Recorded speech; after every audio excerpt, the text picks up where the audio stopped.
Ang saya talaga sa mga ganito. Dami mong makikita, ang dami mong maririnig na kwento. 3 linggo na kami nagkikita.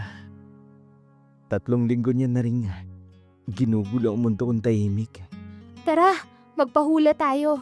Naku, wag na. Hindi naman ako naniniwala dyan. Minsan, kailangan mo ring maniwala sa mga bagay na di mo nakikita para makita mo yung tunay na ganda ng buhay. Alam mo yun? May pader sa puso mo, iho. Pero may bitak na. Hahayaan mo na bang tuluyang masira? Tama na. Uuwi na ako. Uy Marco, teka! Anong nangyayari? Hindi ko kaya tuluna. Ayoko magbukas tapos masasaktan lang ako uli. Hindi naman lahat ng tao mananakit sa'yo, Marco. Promise. Gusto ko maniwala. Pero paano nga ba?